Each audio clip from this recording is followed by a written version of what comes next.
Hi, welcome. My name is Edith. I'm with the California Association of Food Banks, and we're going to get started shortly.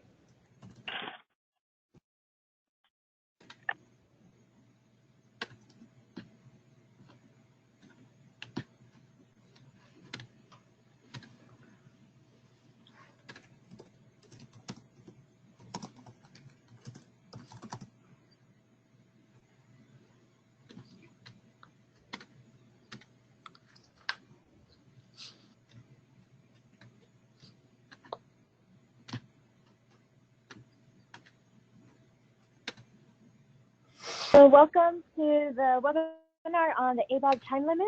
My name is Edith, and I work at the California Association of Food Banks, and I'm going to be your host today. And with us presenting, we have Jared Call with the California Food Policy Advocates and Jessica Bartholow on the Western Center on Law and Poverty.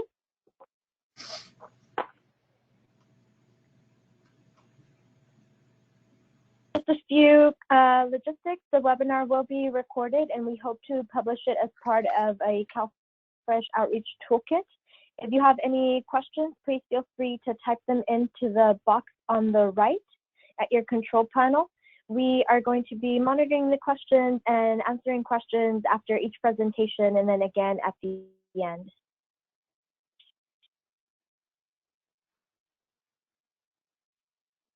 So here's our agenda for the day. First, we're going to go through an overview of kind of ABAWD 101 and talk about why does this matter.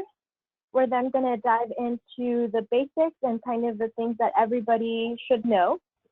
And we'll conclude the presentation with an overview of the Outreach Toolkit and kind of what resources are going to be available for outreach workers, and do a final Q&A session at the end.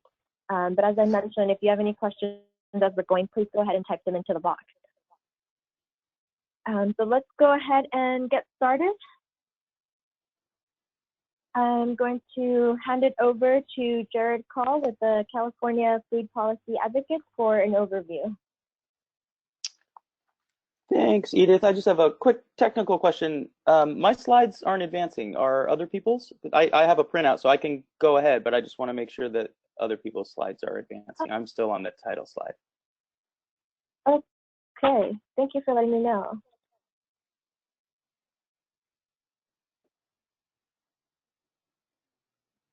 How about now? Okay, yeah, that's great. So thank you, Edith, and thank you, Steph and Jessica. Really appreciate you putting this webinar together for this really important and timely topic and complicated topic. And I also want to thank Steph and Edith for not just hosting the webinar, but for your leadership in coordinating the ABAWD Outreach Advisory Group that's creating some really helpful and useful materials that I think will be circulating to this group when they are finalized. So as Edith said, I'm Jared Call with California Food Policy Advocates, and for those who may not be familiar with CFPA, we're a statewide policy and advocacy organization dedicated to improving the health and well-being of low-income Californians by increasing their access to healthy, affordable food. And I lead CFPA's work on increasing access and participation to CalFresh. So today I'm going to provide kind of a higher level overview of the SNAP or CalFresh 3-month time limit and who it affects really. I'll talk a little bit about what's happened in other states when they've re-implemented the time limit and some of the lessons learned. And I'll outline what CDS, counties, and other partners are doing and have been doing for some time to prepare for the return of the time limit in California in 3 specific counties on September 1st of this year. But I'm really going to be focusing on the really important role that outreach partners play in informing the community about this really complicated rule change and really just helping to ensure that people who are subject to this time limit don't lose CalFresh when they shouldn't. So starting with this first slide, I think it's helpful to just start by knowing who the time limit impacts. In 1996, the SNAP program was changed at the federal level to put time limits, a 3-month time limit, on certain individuals. And it's a 3-month time limit in a 36-month period. So the law terms these people able-bodied adults without dependents. And I should say that's not a term that we're a fan of. And we'll discuss some preferred language later. But that is the term that's written in the law. So it is useful to know that term. So CalFresh recipients who have ABAWD status are people who have CalFresh only cases. They're between the ages of 18 and 49. They're considered able-bodied. I'm using air quotes that you can't see. They don't have dependents or children in the household, and they're not otherwise exempt.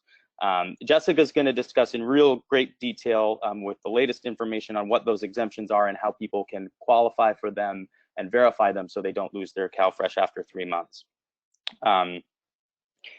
And I should just mention that time limit applies to those individuals and those individuals who aren't working or volunteering or participating in qualifying work or educational activities for an average of 20 hours per week or 80 hours per month. So I think it's really important to start by understanding the really severe challenges that this population faces. They're often portrayed negatively in the media and by people who would seek to make the CalFresh rules more strict. So I think it's really important to understand the challenges and barriers that they face to getting and maintaining regular employment.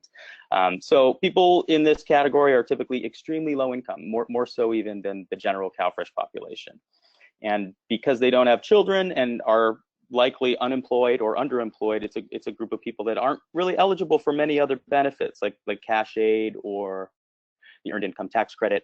So they're very poor on one hand, and CalFresh may be the only form of income assistance that they're able to qualify for. So this time limit is extremely harsh on a population that's already really struggling to make ends meet and put food on the table. So it's really important to know also the many barriers that this group faces to employment. In 2015, the Ohio Association of Food Banks did a study and found that more than 1 in 3 of people with ABAWD status faced really significant barriers to employment, like low literacy, maybe a criminal record, and often undiagnosed and untreated mental or emotional issues that can make it very challenging to get and maintain employment. So it's important to stress that this population will need to be individually reached out to and assessed in order to identify those challenges that could qualify them for an exemption or help them place them in a worker or work support program that's most appropriate for their skills and needs. So we can go on to the next slide. So this is a look at some of the major milestones in the state's ABAWD rule implementation timeline. It's good to know California will be one of the last states to re-implement the ABAWD time limit, which is a positive. One, because we haven't had to cut people off CalFresh for the reasons of this bad rule, but also we can learn from other states and learn what's worked relatively well to keep people connected to CalFresh and really what hasn't worked. So in California, the 3-year time period, that 36-month time period, started on January 1st, 2017. That's often referred to as the 36-month clock, statewide clock. And the time limit will return, as I said, on September 1st, 2018 in 3 counties, and those are San Francisco, San Mateo, and Santa Clara. So adults with ABAWD status in those 3 counties who aren't exempt and aren't meeting the work requirement will be limited to receiving CalFresh benefits for 3 full months between September 1st, 2018 and December 31st, 2019. We can go to the next slide. So what's happened in other states? And this is really a lot of sad stories. States have really struggled to implement the rule. It's a very complicated rule, as we'll see for both clients and on the administrative side to understand and implement correctly. So some of the challenges states have had are just identifying who is subject to the time limit and who isn't, and identifying who qualifies for an exemption and for how long. And it's been really important and critical for states and counties in our case to send really clear notices that don't confuse clients, but that obviously is a real challenge and can be really tough with such a complicated rule. And some states, have really made an effort to offer qualifying work activities, but in most or all cases, states don't have enough employment and training slots to meet the large need of the population that's seeking to access those services to stay on their food assistance. So it is a complicated rule. The bottom line is that it really does put people's food assistance at risk. And again, it's a population that probably doesn't qualify for other types of aid. So it's really critical for us to get this right. We can go to the next slide. So I think this is just a really clear illustration of, if we can go back to the graph of, what's happened in other states. This is what happened in Kansas when they re-implemented the time limit. And nationwide, hundreds of thousands, maybe as many as 500,000 people have lost their benefits because of the return of this rule. So this graph, again, is really stark. I think you can see what happens when they re-implemented the time limit. You can see that drop. But then at the 3-month mark, you see this really accelerated, precipitous drop. And that's when people used those 3 months and weren't either properly screened for an exemption or told that there were qualifying work activities, or maybe just weren't informed at all, and they just got cut off at that 3-month mark and wouldn't requalify unless they're able to meet an exemption, meet those work and training requirements, or they'd have to wait for the 36-month clock to reset. So this is an example of what we don't want to happen in California. We can go to the next slide. So outreach workers, that's why we're here today. CalFresh outreach workers are going to play a really critical role assisting people with ABAWD status so that they can maintain their CalFresh benefits. So first step is what we're doing today is to become as familiar as possible with the time limit rules and those policies that are going to impact clients. And I should say that even if your county isn't one of those that is going to be re-implementing the time limit on September 1st, you still need to understand those concepts because they'll come up in county and statewide conversation, and we really need everyone sort of on the team, on the field to help inform clients statewide about the change in the rule, and because people may move from counties to counties that are waived or unwaived. So what are the key issues for application assisters? And what are the ways they can help ensure a smooth implementation so we don't end up seeing a graph like what happened in Kansas? The first thing to know is the waiver status. You need to know whether your county is enforcing the time limit or whether the rule is waived. So as I said, right now, California is under statewide waiver, have been for some years, but on September 1st, San Francisco, San Mateo, and Santa Clara will be the first counties to implement the rule in quite some time. The second piece is it's a really critical role for outreach partners in helping to identify people with ABAWD status and help them understand the rule, help screen them for potential exemptions they may meet. And for those that don't meet an exemption, do what we can to help connect them with work or volunteer or employment and training opportunities that can help keep them connected to CalFresh. And I think it's really important to help inform other kind of non-traditional CalFresh stakeholders who can help play a part in helping people keep benefits. So organizations that may not work specifically on CalFresh, but work with this population can really play another helpful role in informing people, screening and verifying for exemptions, and connecting people to work opportunities. Some examples of those types of groups would be medical providers. We'll talk a little bit more about exemptions that require a medical personnel or a medical professional to help verify that. Homeless services organizations, there are some rules that specifically impact homeless people. And faith-based groups and I think legal aid groups also can be really helpful in helping to get the word out and again, screen for exemptions and place people in appropriate work activities. We can go to the next slide.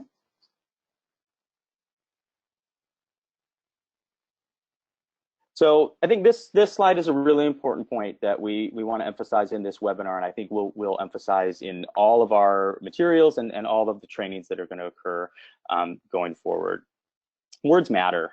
How we talk about people, it really matters, especially for this population that's subject to the time limit. There's terms that are written in the law, like the term ABAWD that we've already discussed, that really are depersonalizing and not helpful to people who are already struggling and dealing with an even more complicated situation now, just so they can keep access to basic food assistance. So as the slide says, we would just want to be very mindful about using people first language all the time. And I think it's important to know that the regulations around ABAWD status require outreach workers and county workers to ask some pretty personal questions, and more personal than are typically asked in a CalFresh interview to assess people's potential exemptions. We've talked about some of those barriers that this population and others face.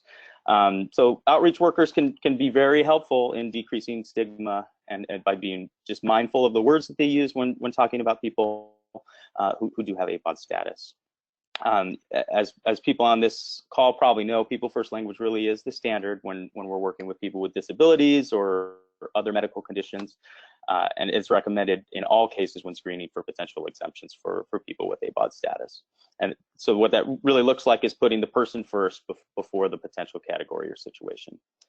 And an important point to make is that CalFresh outreach workers could find it helpful to let clients know that the questions are being asked only in an eligibility context. There's no right or wrong answers, and that, of course, all information will be kept confidential. So some of the examples you probably noticed, I'm doing my best today to avoid using the term ABAWD as a standalone. We're trying to use people with ABAWD status or people subject to the time limit. There's another specific term in the law that describes a person who may be meeting a certain exemption. It describes them as, quote, unfit for work. And that's a term we also don't really like to use because it can be a term that people may be reluctant to self-identify as. So using language that's less stigmatizing can help people self-identify exemptions that they may qualify for and would be really important to them maintaining CalFresh eligibility. So those are just, again, some points that we wanted to make on this webinar, and I think you'll continue to hear that as we get closer and do implement the time limit. So next slide. So we've talked a lot about the role for outreach workers. Here are some specific things. You know, it starts by informing and getting the word out. That's the first step. And Stephanie and Edith and the outreach advisory group are working hard right now to create some of these informational flyers that we're hoping can be customized locally. I think it's instructive to know that in other states, a lot of groups kind of got these first informational notices wrong. It's a really complicated rule and can be, you know, an informational notice can end up confusing people even more. So if you or your organization is planning to create materials, it is important to have someone with some expertise on the rule review them before you do disseminate them. I think that's something we want to emphasize. Next slide. So screening for exemptions, as we've said, helping to screen clients for exemptions is really one of the most important roles for outreach partners in the state, and the outreach advisory group are creating screening checklists and other tools that you can use with clients to help kind of take them through the potential exemptions and see what they might be meeting, and so that they can stay connected to CalFresh. Next slide. So we talked a little bit about outreach to non-traditional partners, and I mentioned medical providers, and I think Jessica will probably discuss this in more detail because certain exemptions do need to be verified by what's termed a medical professional. That's not necessarily a medical provider. It could even be somebody who's a social worker or just working in some professional capacity as a medical professional. So I think it's important to reach out to these types of groups early on to inform them about this change that could be impacting people that they see on a daily basis and whose health they care about. Next slide. In March at the CalFresh Forum, we did a panel on the time limit, and we heard from Partners for a Hunger-Free Oregon. And Oregon's a state that did a relatively good job re-implementing the time limit in terms of keeping people connected to food assistance. And we brought Chloe Everhart down from Oregon to share their experience and some of their lessons learned. And I thought it'd be helpful to share some of these top line outreach messages that she shared then. So the first thing to let clients know is just the rules changing and you may be affected. And the first thing you should do is contact your county to find out what your status is, whether you may be exempt and for how long you may be exempt. And if not, what work opportunities exist in the county that they could help provide. And second, and this is just something that we will continue to emphasize throughout, is just report any exemption you might have to the county right away. Don't wait, and don't think you might not be exempt if you may be. And third, this was something that Chloe brought up that I found really interesting, is you need to help get the message out that even if you aren't exempt and you aren't able to meet that work requirement and you use up 3 months and are discontinued on that 4th month, it's not over. You can be reevaluated really at any time. And so if you think your status has changed or you have been able to find some work, it's really important for clients to feel comfortable contacting their county. And again, I think that's a really valuable role for outreach workers to help inform clients about the potential to be reevaluated at any time in that 36-month period. So I think with that, I'll turn it over to Jessica to really dig into some of the more detailed parts of the rule. So thanks, and I'll be back for Q&A. Before we go to Jessica, I just want to remind everyone that you can go ahead and submit questions using that panel box to your right. we've gotten one question in about logistics and if the slides are going to be made available, and they definitely will. We are recording the webinar. It will be a part of the CalFresh Outreach Toolkit, and the slides will be made available as well. So if you have any questions as we're going, please go ahead and enter them into the panel. We'll continue to monitor. And so with that, we're going to turn it over to Jessica Bartholow with the Western Center on Law and Poverty for a little bit more information on the ABAWD rules and what everybody should know. Great, and thank you, Edith. Can you hear me? Yes. Great. And Edith, if you could, as I go through, just some forward the slides as I request. Is that okay? Sounds great. Okay, super. So for people who don't know me, I'm Jessica Bartholow with Western Center on Law and Poverty. Western Center is located, we have 3 different locations throughout the state, LA, the Bay Area, and Sacramento. I work in our Sacramento office and lead our legislative advocacy, our national farm bill advocacy, and also provide some technical assistance on the listserv that many of you are on. And Western Center in general is a support center for the legal services community on housing, public benefits, healthcare issues, and broad criminal justice reform issues. So with that, I'm going to go ahead and dive into this. And just know that if you feel like this is a lot to learn and it's new for you, know that everybody's going through that together. Some of us, I'm actually probably one of the few people who was an advocate in California when the ABAWD rule was in place before the recession, and some of us here at the Capitol are still have the memory of that time and can bring back some of what we learned during that time. But quite honestly, it's a really different world and a different economy with a lot more homelessness and deep poverty than we had when the ABAWD status was here before. And gratefully, we have a different administration, and one that that understands the needs of this community better than the previous administrations, and is ready to use the options available to them under federal law and guidance to help protect people from hunger during the ABAWD rule. And then finally, we have laws on the books. Before when the ABAWD status was in place, we didn't have any laws relating to ABAWD status or the employment and training program, and so unfortunately, there were very minimal protections for people who were subject to the ABAWD time limit. So with that, let me just go that kind of initial summary. Let me just go ahead and dig in. As you heard before, a person who has been deemed an ABAWD will be somebody who is between the ages of 18 and 49. They receive CalFresh but do not receive CalWorks. Or I will just add to this, since it will be important over the next year, or SSI, because as you'll hear later, SSI deems somebody as not able-bodied if they receive SSI. So it'd be somebody who is considered able-bodied and somebody not living with a minor. And the terms there are important because not living with a minor is how it should be said. We have heard some people say they don't have a child or somebody under 18, but it's actually whether or not a person who is a child or under 18 is living in the home. Let's see. Anything else about that? And then an adult with an ABAWD status may or may not have a time limit, and we'll talk about that. So you'll hear even if you're in a state that has a county that has a waiver, you may hear the county still talking about having to track a person with an ABAWD status and monitor their participation in the program, and that is because all of the counties will have to do that.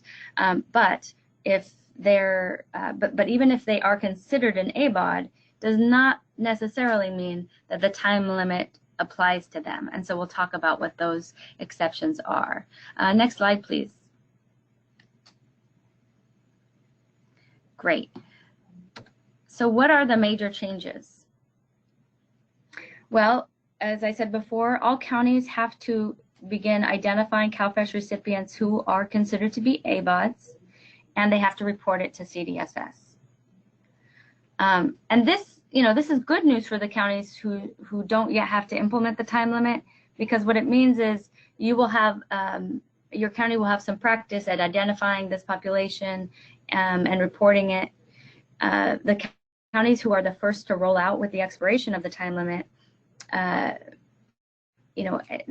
counting of the ABAWD status recipients is new and so has been a little bumpy. And that's not new for just our state. That is throughout the country. The states have a challenge to identify a person who is an ABAWD and track them throughout participation. And that's because people's status of ABAWD can change as well. All right. The second here is that in certain counties with adults that have an ABAWD status, they will begin to have the time limit apply to them, and they'll either have to meet the work requirements related to the time limit, or they'll have to be documented by the county as having an exemption, and that exemption has to be documented in the case file. And if they're not doing one of those two things, then they will only be eligible for 3 months during that 3-year or 36-month time period. Next slide, please.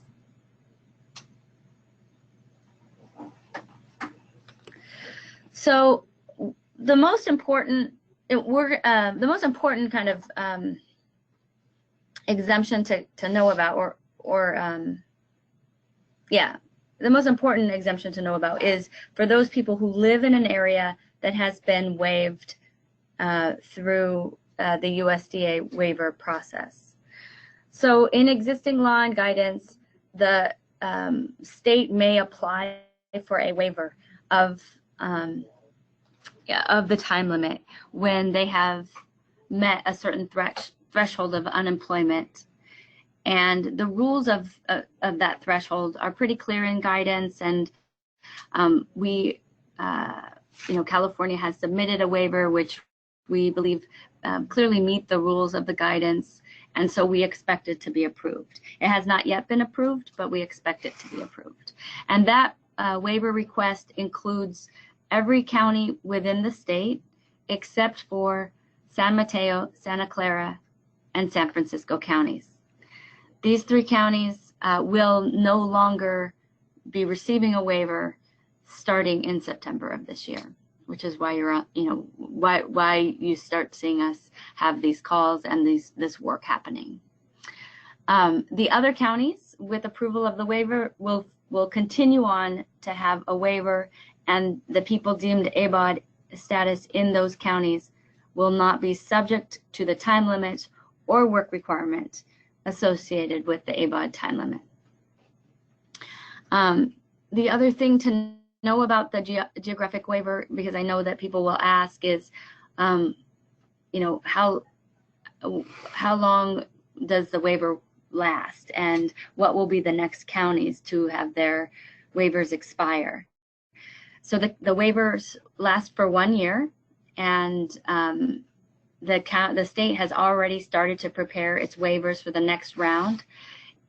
We should hear in the next, say, 3 months what those counties are that are eligible for the waiver under the existing regulations, and which ones the state is applying for. State law requires the state to apply for every county that is eligible under the waiver, and state law also requires the counties to accept that waiver if they are granted one by the United States Department of Agriculture Secretary. So they, in the past, if people have been around in the past, you might have remembered counties turning down a waiver. Only a couple of counties, 1 or 2 counties, did that ever. So it wasn't practiced very frequently, but that has now been outlawed by state law for them to deny a waiver. So we should know in the next 3 months about the next round of waivers, but I can tell you with confidence that there will be a significant group of counties and population living within those counties that will lose ABAWD status in September of 2019. So please do look out for that. Other exemptions. So if you live in an area without a geographic waiver, then these other exemptions apply to you and should apply. Pregnancy, any trimester. As long as you've confirmed and verified your pregnancy, then you are exempt. Participating in a refugee resettlement or training program for them. Physically or mentally unable to work for 80 hours a month, and we'll talk about how do we do that? How do we consider that in the next slides? And then you're exempt from CalFresh work registration requirements, and there's subcategories for that as well. So any of these are your exemptions from the ABAWD time limit. And let's go to the next slide, Edith. Thank you. So how do we determine physically or mentally unable to work for 80 hours a month?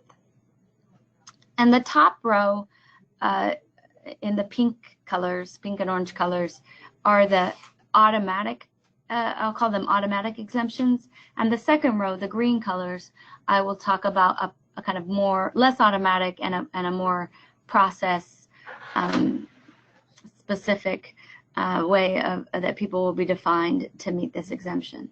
So first, anybody who's applied for or receiving a temporary or permanent public or private disability benefits. So if somebody's applied for SSI, if they're receiving SSI, and remember, SSI recipients are not currently eligible for SNAP or CalFresh, but they will be starting next year. But other disability benefits as well, temporary disability, SDI, Social Security disability, state workers' compensation, veterans. So anybody receiving that kind of income or applying for that type of income or designation is automatically determined to not be physically or mentally able to work for 80 hours. The next group is somebody who's obviously unable to work based on eligibility, worker observation, or judgment. And this is related to the green sections below. And again, you've heard Jared say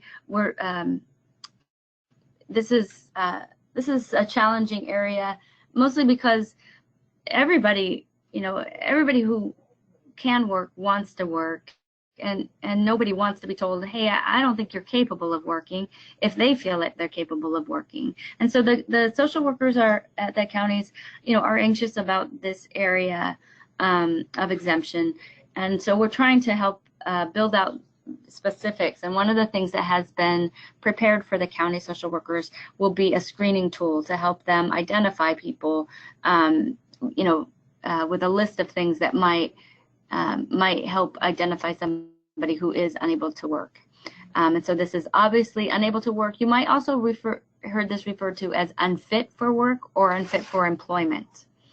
And then the third thing is medically certified as unable to work. And as you heard before, this could be medical certification from a drug counselor rehabilitator. This could be somebody who you're seeing as a therapist for domestic abuse. This could be somebody that you see as your physician or other medical professional. The green lines below talk about people, or help us understand what kinds of screenings could be done to identify somebody as obviously unable or unfit for work. So for example, the toolkit that the counties have received asks them to screen people for chronic homelessness. And one screen for chronic homelessness to then do an evaluation to determine if the person is unfit for work. There has to be an actual designation and determination of their unfit for work. They have to do that evaluation. They can't just categorically say everybody who's chronically homeless is now exempt from ABAWD status. And this is actually a little bit different. If you've heard me say something different in the past, it's because we believe that we had approval to give a category exemption to people who are chronically homeless. But it looks like in review of USDA, I guess, advice or a guidance to other counties or other states who've already implemented this rule, they are requiring a specific determination of unfit for work or unable to work. And so the way that the state will be instructing counties to implement this will be for them to do a screening of chronic homelessness and then to determine from there, are they unfit for work? And the same for alcohol and drug addiction. If they're in a facility for alcohol or drug addiction, that may be that they fit under a different category, for example, of medically certified. But if they are not in an alcohol or drug addiction facility, then their application they would have to be screened for alcohol or drug addiction, and then a determination unable to work would have to be made. And the same for domestic abuse or escaping domestic abuse. There would be a screening for experience of domestic abuse or domestic violence, and then a screening and then an evaluation done by the worker. And in all of these cases, a note made in the file. Next slide.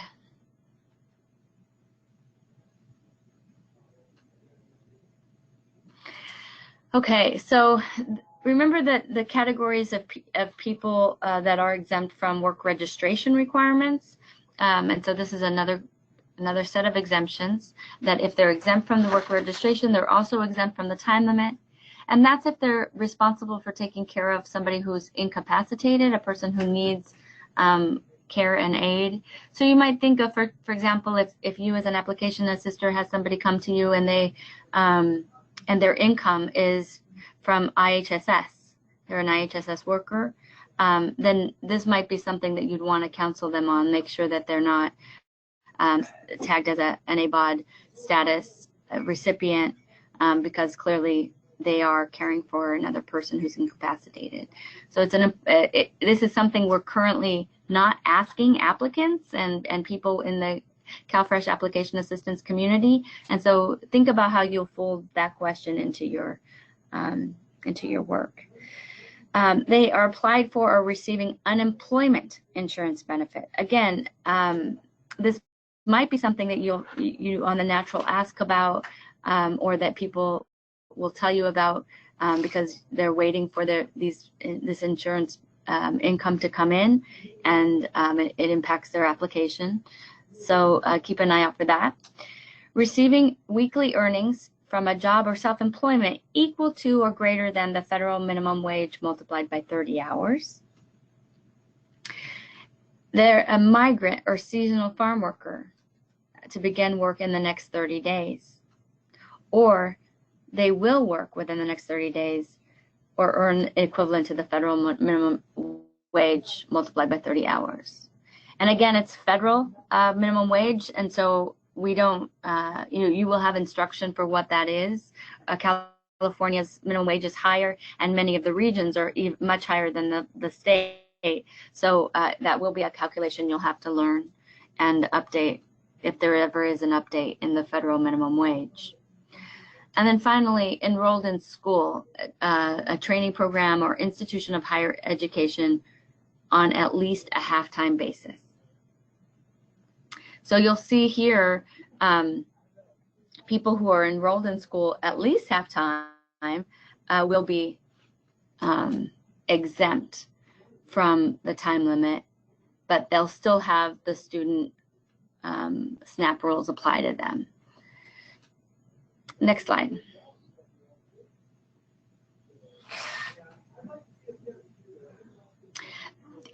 Each state is given what they call 15% exemptions, and this gives them the ability to exempt 15% of the ABAWD population from, from the time limit, the time limit if it's going to impact their month of eligibility. Each of the exemption represents 1 month of the benefit itself, and so the states are awarded the 15% based on their total ABAWD population. That's why it's so important for your county to track that ABAWD population, because they receive a 15% exemption from that. We in California, we've made the decision to delegate those exemptions out to the counties based on their population size, and so the Department of Social Services informs each county how many exemptions they have to use, and they've done that through an all-county letter that's already, or an all-county information notice that will be sent out on a regular basis each year that the ABAWD status is in place. Now, there are no specific rules about who they should give these to, but there are kind of some general guidelines that CDSS has put out as recommendations. The first is just overissuance protection, because the rule itself is so complicated, and especially as we roll out the rule once again with the expiration of the waivers, we anticipate there to be error, a lot of error. And as you remember in the CalFresh program, when there's errors, if it's an overissuance issued over $125, a person may be required to pay that back, and sometimes to pay it back in cash because they're no longer eligible for benefits. And for very low-income people who are an ABAWD and no longer receiving cash or CalFresh, this can be a real hardship. So the CDSS first starts by saying, cover your overissuances, protect people from having to pay it back by using the 15% exemption. And then their second recommendation is to support people who fall a little bit short. As you know, low-income workers don't get to determine what their schedule is, and they often don't know what their schedule is even days, even the day before their work starts, and so they frequently have highly variant hours. If a person falls below the hours required, they could be eliminated from the program, and it's harder to get back into the program once kicked off. And so they're advising counties use the 15% exemption to help people who fall short of their hours.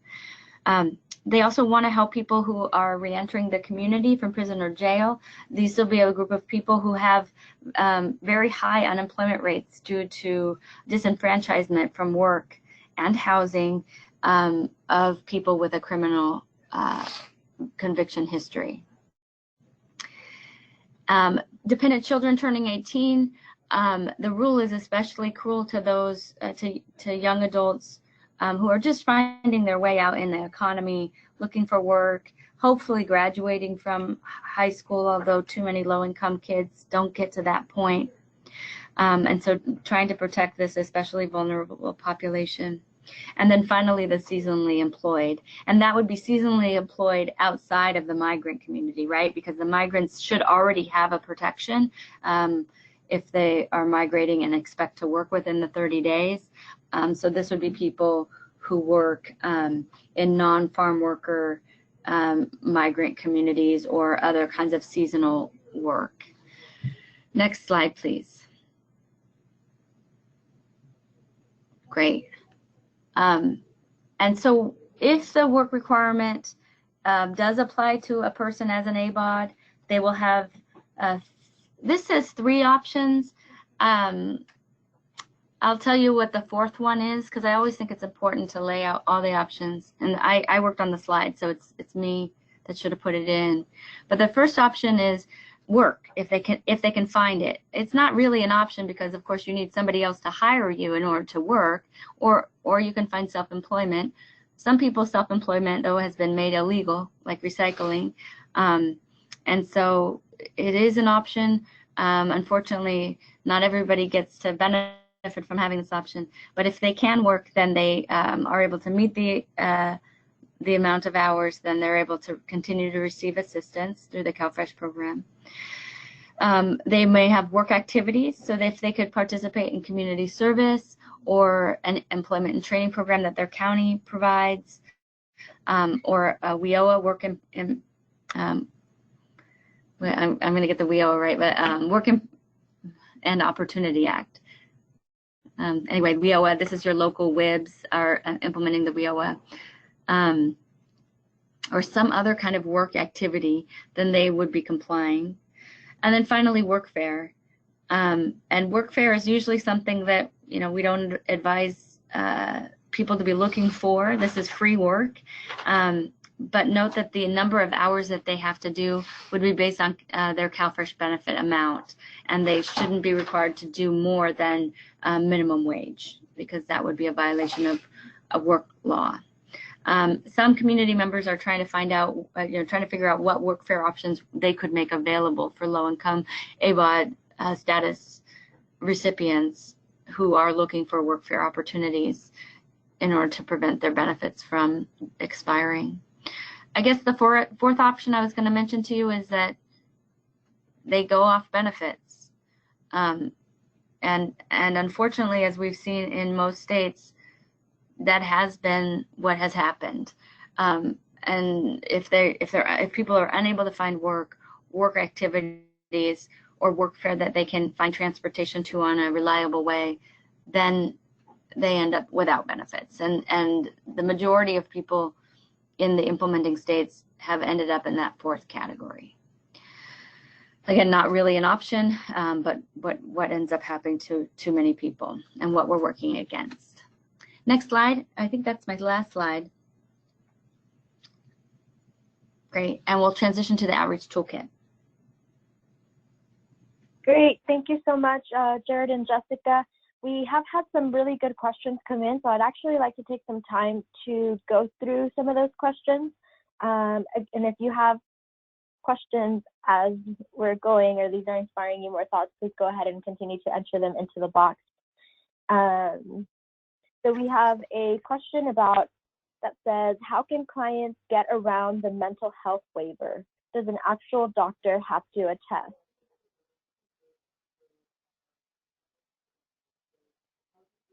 How do they get around the mental health waiver? I guess I wouldn't call it getting around the mental health waiver, but I would say, how can we make sure that people with mental health disability are appropriately waived, exempted from the time limit? And I do think that this is going to be one of the most challenging areas, in part just because there is a real lack of mental health support and services out in the community. And so getting somebody to verify that you have a mental health diagnosis or disability will be challenging.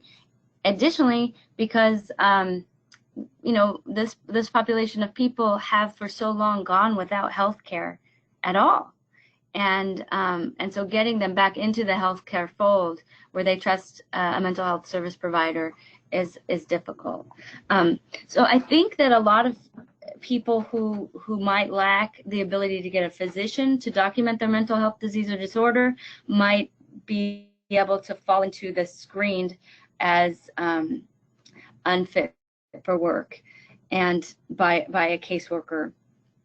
And the screening tool that the state will be providing to the county will have more options than just those ones provided here in the green that I think will be able to help them get into there. But if they are attending a group therapy, or if they are seeking services from providers, mental health service providers, we believe that should work. And I think it's a really good question that you should be working with your mental health providers to offer a solution to your county. Try to get that in place in advance to say, this is what we would like to count as evidence that the person is unfit for work due to mental health disease or disorder. Or condition. So another question. No, or condition. Sorry. Yeah, sorry. Great, thank you. Another question that came in related to exemptions is around if we know how homelessness will be defined. It will use the SNAP definition of homelessness, which is unfortunately there are many definitions of homelessness being used in federal and state law. The SNAP definition of homelessness is pretty broad. And it is in the guidance and the screening tool.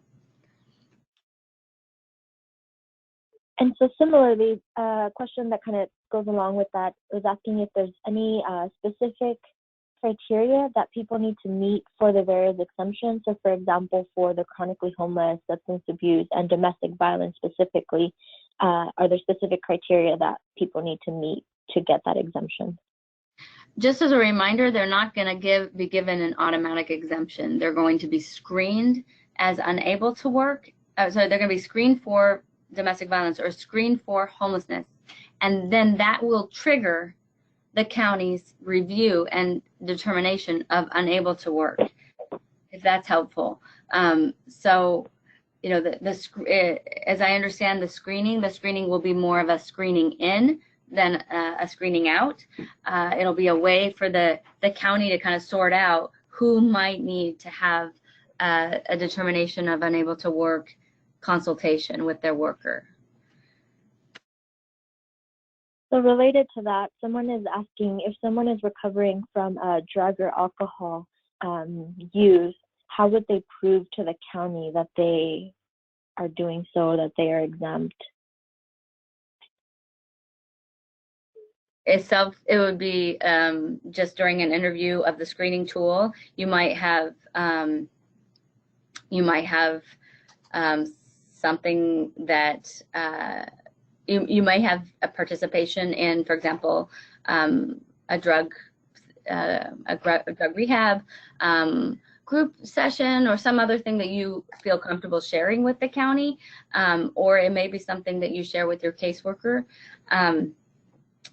Again, a documentation, or if somebody is screened as having an alcohol or drug addiction, that does not give them an automatic exemption. There still needs to be a determination by the county worker of unfit for work. So it is something that, for example, as an application assister or an outreach worker, you might you might make sure that that the people you're serving know that if they do have a drug or alcohol addiction, that they want to talk to the worker about, for them to then do the determination consultation. You might just let your folks know that that's a possibility, but it also means reaching out to the to the drug rehab and support groups that are out there as well, so they know that that's a resource. Again, it is not going to be an automatic determination with self-declaration of alcohol or drug addiction. This is going to be somebody's disclosed they have a drug or alcohol addiction, and then that triggers the worker to determine to make an independent determination of yes or no that they are unfit for work. Great, thank you.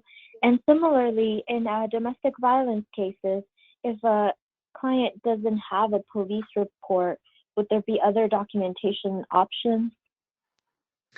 I would encourage people not to even talk about documentation of domestic violence in this situation. And I understand why the question is made, because in the case of CalWORKs, for example, you must, in certain circumstances, document with a police report or some other verification of domestic abuse. I think it's really important, if CalFresh application assisters see any other place in CalFresh rule where a worker is routinely asking for evidence of domestic abuse and verification from a police report or temporary restraining order or anything like that, I actually would like you to contact me separately, because that would be inappropriate in general within the SNAP program. A self-declaration should always suffice in the CalFresh program for domestic violence accommodations. And the reason for that is just because if people aren't aware of domestic abuse, the most likely time that you will be murdered, a victim of homicide in a domestic abuse situation, is right after you call the police or after you file a TRO. And so some people make a decision not to seek a temporary restraining order, and they go into hiding in other ways. And so those things should never be asked by the county, because it could be dangerous for somebody to go seeking those forms of verification. Thank you. And we have a question regarding the taking care of someone else. So will working for IHSS alone exempt you from the ABAWD rules if the person you take care of does not live in your household? That's a good question. I don't know I don't think, yeah, well, how would you answer that? I would say it should. They're working. But they might not be working the hours, but there's still So, for an incapacitated person. Yeah, I think I have heard CDSS answer it as they are working, and because one of the 15% exemptions is for people who are working but maybe not quite meeting the threshold, that they should contact their county and request to be put in that category. But I think we should follow up, and we can do that and seek 100% clarification on whether the caring for an incapacitated person exemption applies as well. Yeah, I mean, I would expect that they would be exempt, and if they're not automatically exempt, then I'd like to challenge that decision, because you know, as somebody working as an IHSS caretaker is only caretaking a person who has been determined to be incapacitated in one form or another by a medical professional and the Department of Health Services. So the question of whether or not that person has to be living in the same home is a good one, or whether or not they have to be related is a good one. But I would assume yes, unless after a long fight told no. I think for incapacitated, that person doesn't have to be related or in the home. Exactly. Right. So I'm going to say yes, and that's a lot of people in California. And like I said, if the department says no, then let's duke it out. Yep. I'm ready to try. Thank you. We got a couple of questions related to SSI, SSDI.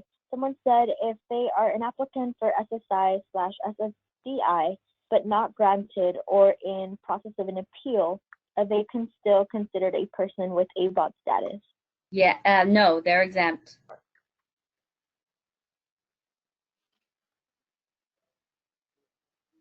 Okay. And then someone else is asking, so SSI recipients will get help, will be able to receive CalFresh starting September 2019? Say the question again. I'm sorry. I think it's related to SSI cash out. The question is, so will SSI recipients be able to receive CalFresh starting in September 2019? That's the plan. And we're on the heels of this budget victory. The governor hasn't even signed the budget yet. So we will have a fact sheet out once the budget's signed that we're working on with our with the colleagues that we worked on throughout the campaign, the SSI Coalition, California Association of Food Banks, and Justice for Elders, Justice for Seniors, Justice for Elders. So look out for that. There will be communication about this, and there will be draft all county letters, etc., that we'll be working on to implement the rule in the next couple of months. Wonderful, thank you. We have a kind of more broad general concern. This person says that they're concerned that people that don't have an exemption may not receive adequate notice, and may then have September to enroll or interview for a job. And just kind of overall, what are your thoughts on that? Want to take the first shot, Jared? Yeah, I'm not. Can you repeat the question? I'm not sure I understand it. Sorry. Yeah. So the question says, I'm concerned that people that don't fall under any exemption won't have adequate notice, and then have September to begin to look for, enroll, and interview for jobs or trainings. I'm kind of wondering what your thoughts are on that. Yeah, I think the plan is to start circulating notices very soon. It's been a really unfortunate situation where, you know, we're working under, this is an unfortunate clarification that I guess we should make, is that FNS or USDA hasn't officially approved the waiver request that would cover 55 of the 58 counties, all the counties but San Francisco, San Mateo, and Santa Clara. But the state is planning to, you know, as we are here, you know, we're preparing as if it will be approved, hopefully any day now. And so we will need to send notices well in advance of September. I would say probably next month. And that is a big point of this webinar, is for all of us to do everything that we can to help get the word out through our community partners and other organizations that work with this population. I share that concern. Yeah, I mean, there's this rule. Let me just tell you this rule. It is one of the cruelest rules in the program. It's meant to be complicated, and it's meant to throw people off of the program. We have, as an anti-hunger community, wholesalely asked for the repeal of the rule. We opposed the rule when it was, when it was proposed. We fought against the rule when it was being voted on. We, we advocated for the best form of policy implementation when it came around. And, for the past 20 years, we've been calling for the repeal of it. Recently, we were joined by our Secretary of Human Services, Secretary Dooley, and Secretary Ross, the Secretary of Agriculture, and other secretaries within California's administration, calling on Congress to repeal the rule. Unfortunately, the Farm Bill goes the other direction and makes the work requirements, proposes work requirements that are even worse. And that Farm Bill is being voted on today on the House floor a second time. The Senate bill doesn't repeal the rule either.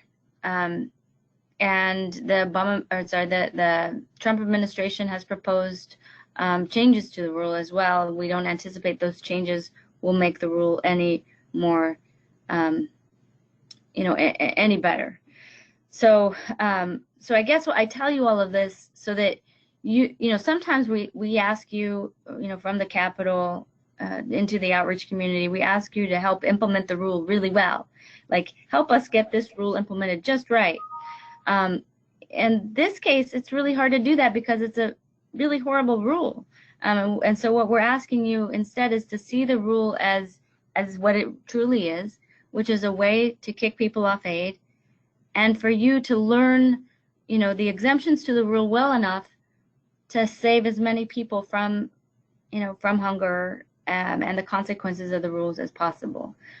So it's frustrating, I know, but see that as your challenge and your opportunity to be helpful. Only the outreach community can have the impact at the ground level, and we're going to do our best to have everything to you as well as it can, but each one of you every day will have to do the work to keep these folks out of harm's way.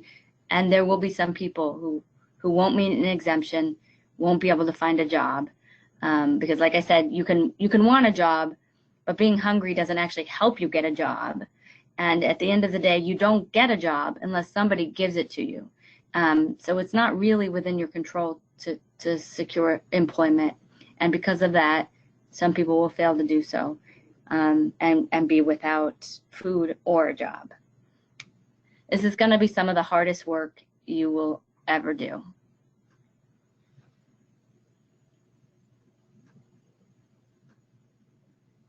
Thank you, Jess. We've also gotten a few questions about the timeline.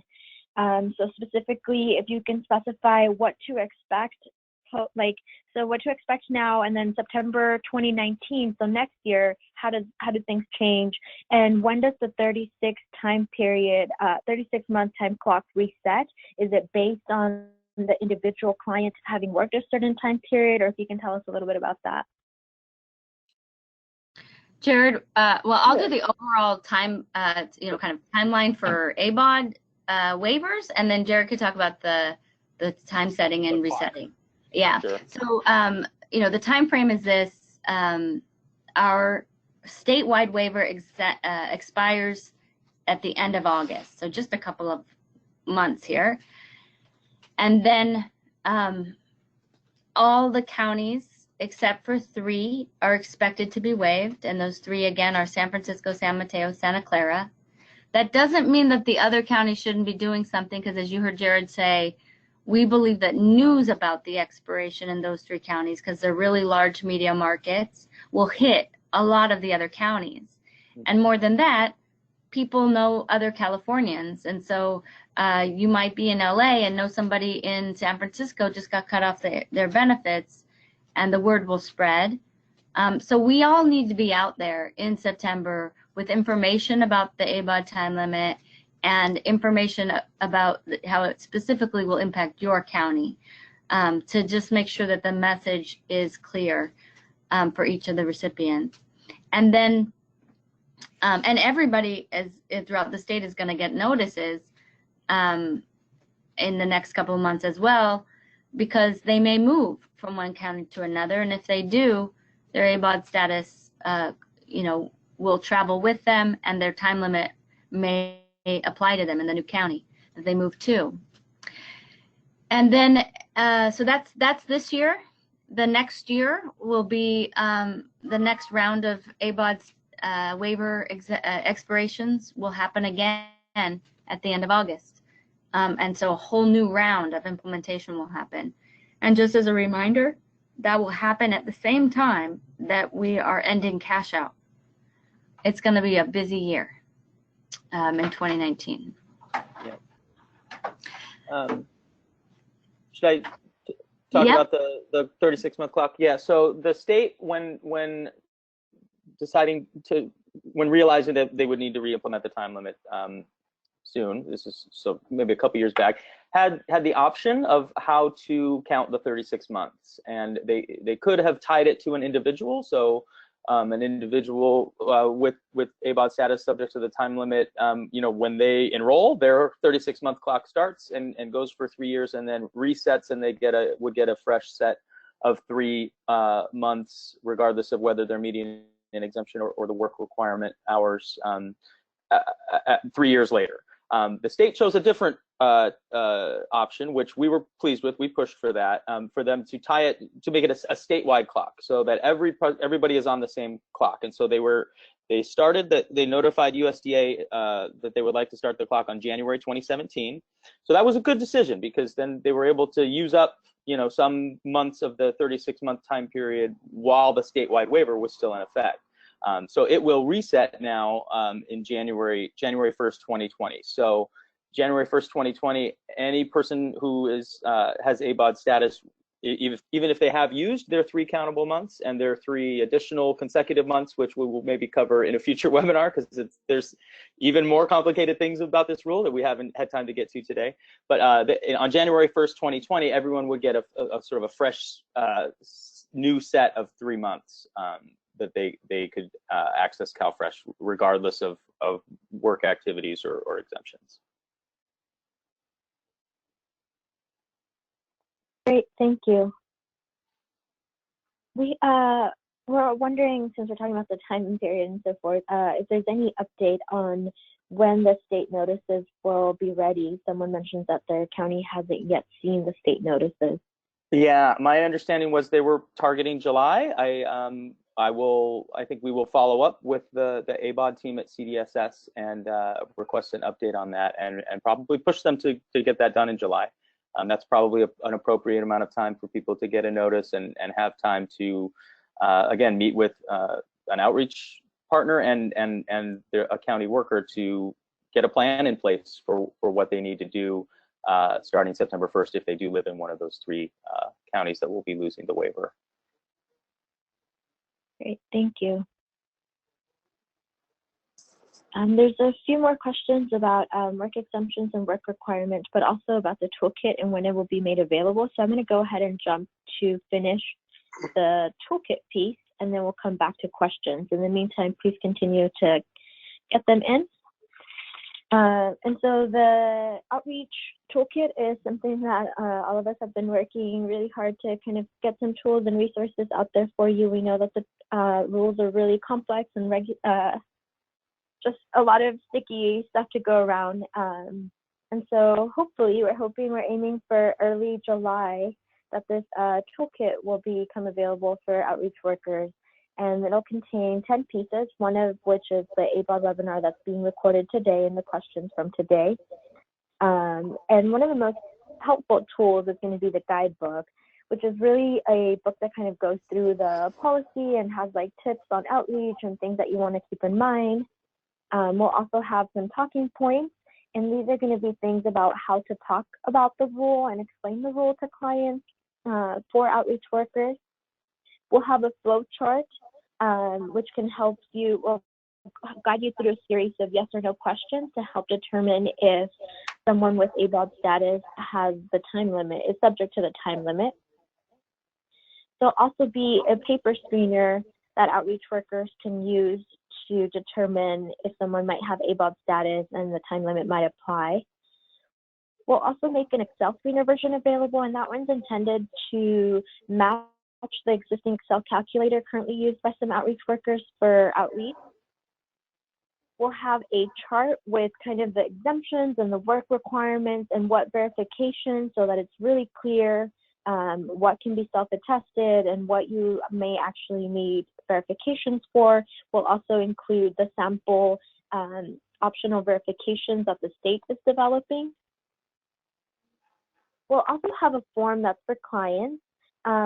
We know that sometimes outreach workers have clients begin on paper applications or begin to fill out forms while you are working with other clients perhaps. And so this tool is intended to help you collect the information you need from a client to be able to then determine if they might have ABAWD status and might be subject to the time limit. And lastly, we'll have some client frequently asked questions and a receipt that application assisters can use to give to clients after they've helped them with the application, so that the client knows what to expect next. And of course, as I mentioned, the ABAWD webinar will be made available. So those are the components. And again, we're aiming for kind of an early July-ish release date with more information to come. And if you have more questions, please go ahead and continue to enter them into the box. I'm going to go back to some of the questions that came in around exemption and the work requirement. Somebody was asking if exemption determinations will be reviewed by FNS. And I'm assuming maybe this question is getting at like the quality control aspect. Yeah, I mean, it will be part of the program access reviews going forward, but Jess, you may be better. No, that's exactly right. That's exactly right. Jared said.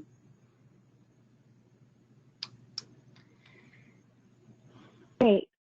And so then going back to the work requirement, someone is asking if a client is working 60 to 70 hours a month, would then that client then lose their benefits? I think in that scenario, that client should be offered a 15% exemption. That would, just to reiterate, that would cover just 1 month of benefits. And they would need to, there's a change to the reporting requirements for people with ABAWD status, in that in addition to the income reporting threshold, that the additional reporting requirement is they do need to report when their hours drop below the 80 hours a month threshold. And so when they do that and inform the county, that's where it's important again for them to have all the correct information so that they can tell the county worker, it's my understanding that there's an exemption available for 1 month for people in my situation who are making an effort and working, but had their hours cut through no fault of their own. I mean, I think that's one of the things that's so challenging and heartbreaking about this policy, is that people in low-wage working jobs who are working and doing their best to make ends meet often have little or no control over their schedules. And so the state is thankfully recognizing that, that it's not, the rule is, as Jess said, it is not designed to help people in any way, shape, or form to get work or to get food. It's designed to find ways to cut people off. And thankfully, we've got good state leadership right now and good advocates to push for policies like including that scenario-based criteria in the list of 15% exemptions. And that's one that's in the county handbook. So eligibility workers need to be aware of that. And I think, as everybody on this call knows, sometimes they need a little help to be made aware of all the various rules. And so I think that's one that's really important for this group to know about and be able to advocate on behalf of clients to receive that. Great, thank you. And going back to the exemptions, wondering if does adult school count or fall under the student exemption for the ABAWD rule?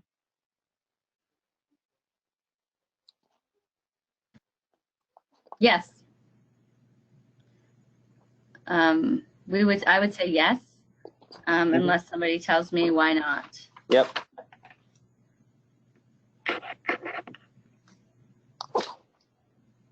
Great. And then we have another question about decisions made by caseworker based on, observable judgment. How would that be determined for phone interview clients? Yeah, that's a tough one. That's another example of this rule was written at a long time ago when the program was different and the expectations of administrators and applicants were different. That was a long time ago when, by and large, people did go into the office and submit a paper application. And thankfully, we've moved away from that to remove that barrier. So yeah, that is tough. I think, there are ways to provide verification electronically where you don't have to come into the office, but I think the guidance in the handbook is pretty clear that it says, unless questionable, the county worker should take a self-attestation of an exemption. And there are things that could be, obviously fit under the obviously unable to work category that could be done over the phone. But it is another challenge. I can't sugarcoat it. I don't know if you have anything to add to that, Jess. But no, I think that's right. Yeah, I think though, again, because the rule hasn't been implemented in California during a time that we've had telephone and internet applications. I do think that as we get through the first round of implementation, we expect to have an opportunity to reflect a little before the next wave hits us, and hopefully, counties, as they get into implementing this, especially Santa Clara County and San Francisco County being among the first to implement. These are very innovative counties who are adapting to using the technology in new ways all the time. So maybe we're hopeful that they can be also leading the way in how technology can work in favor of ABAWD, processing.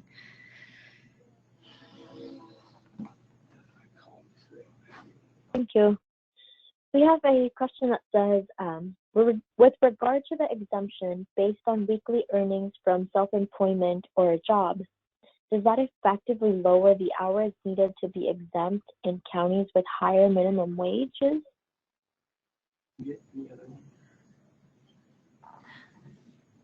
For under the workfare? Yeah, I think it's a question about if workfare, if the outcome of the workfare, it's not really an exemption, but way to meet the work requirement is, there is that formula. Yeah, it's your CalFresh benefit divided by the minimum wage in your area or county or city, and that will give you the hours that are required to be worked or to have participate in workfare. Sorry, to be able to not have a month be countable. So yes, if the minimum wage is higher, that's fewer hours. Yep, I agree. Which makes the communication and the noticing a little bit more difficult, right? Yeah. But and another reason why it's so important to have local leaders like yourself being the ones to drive the communication.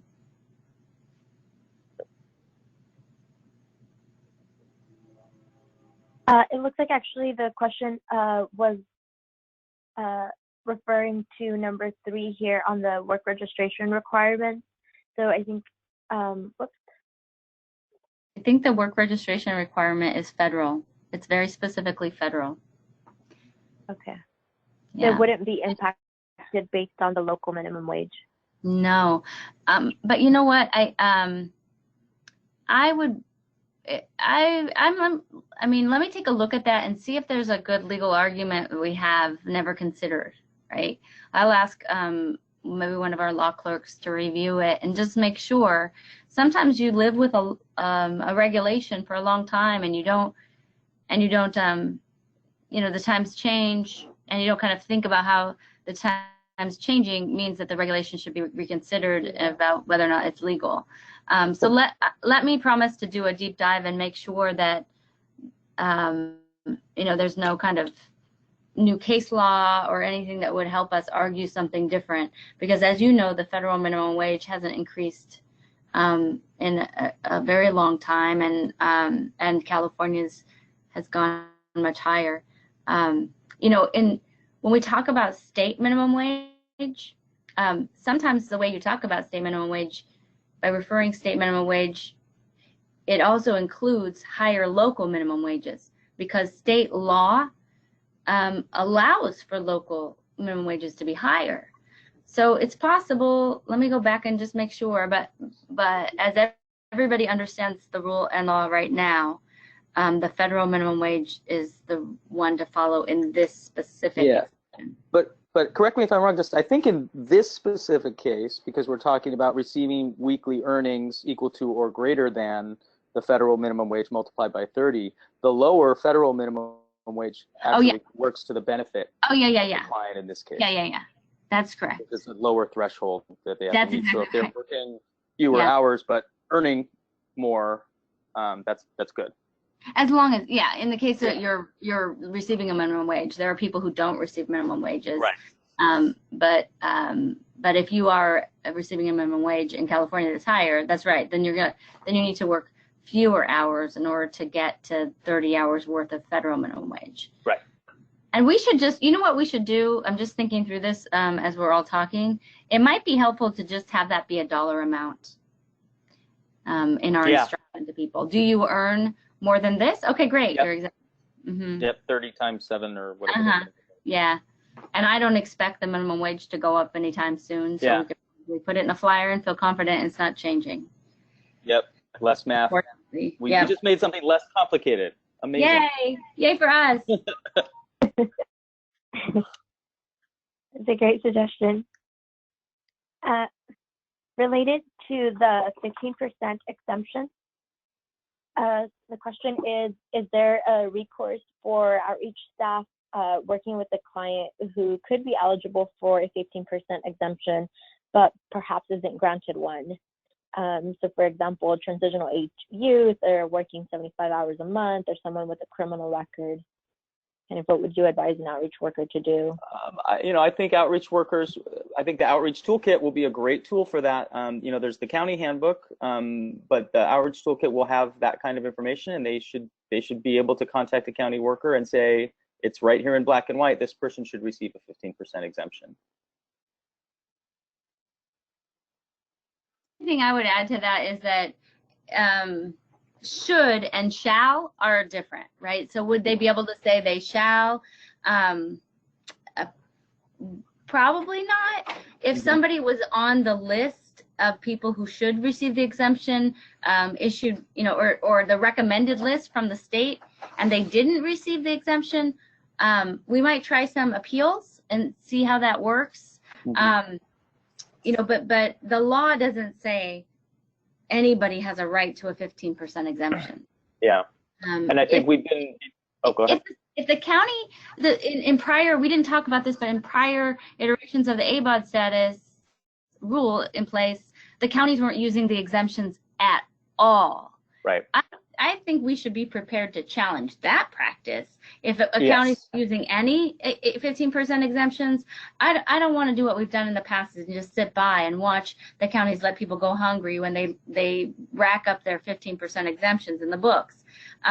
And especially now, we have a whole bunch banked from previous years of making people hungry. So we should be using them. And if you find that nobody's getting the exemptions, we want to hear about that. Yeah. And be ready to dive in on that for sure. Yeah, I think thankfully the counties that I've talked to a little bit about this, Santa Clara and San Francisco specifically, have indicated that they've been meeting with CDSS and CDSS is encouraging them to not hold on to these, to use them, and to use them, you know, I wouldn't say liberally, but to not be conservative in using them. But we all know there things can change from, you know, early meetings with higher level people getting down to the eligibility worker level. And so, yeah, I think that's really important. And thank you for saying that, Jess, that if you find out that people aren't getting what they could get, and we would say should get, yeah, let Jess know, and let's fight that.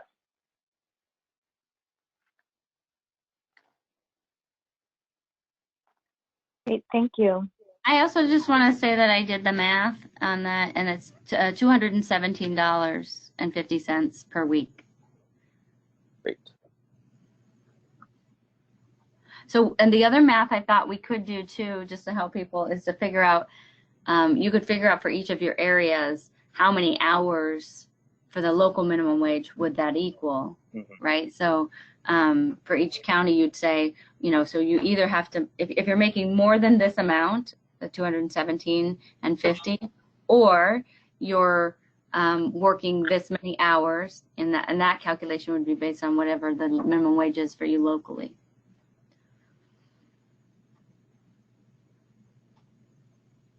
Unless, of course, they're being wage theft, which happens all the time as well.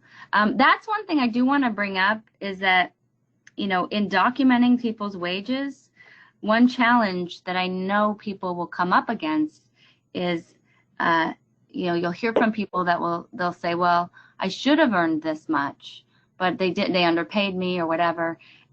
As you hear more about people's hours and how much they worked and were paid versus how much they were paid for, we hope to be able to have resources for you to be able to refer people, you know, to people who can help on wage theft laws, because now it matters. You know, before, if your wage was theft and you applied for benefits, it meant you had less income than you were supposed to have, and so maybe you were eligible. But if your wages are stolen, and that means you didn't earn the 30 hours worth of minimum wage, so you weren't exempt from the rule, then that's actually could be really harmful to you. So. Yeah. Well, thank you so much, Jared and Jessica, and all of you who submitted questions and participated. If we, for any chance, didn't get to your question, we will be reviewing them and answering them and making them available when we send out the recording and the slides. We know that this is a complicated topic and that there will likely be a lot more questions to come up, and so let's just stay in conversation and continue to work towards helping this very vulnerable population continue to access food and benefits. And so again, thank you so much, Jared and Jessica, for being with us today. And thank you for hosting. Thank you, Edith. Thanks for hosting this call. Thanks everyone for participating. See you soon. Oh, watch the Farm Bill. Tune into NPR. That Farm Bill's starting any minute. No. No. Bye, everybody. No. Yeah.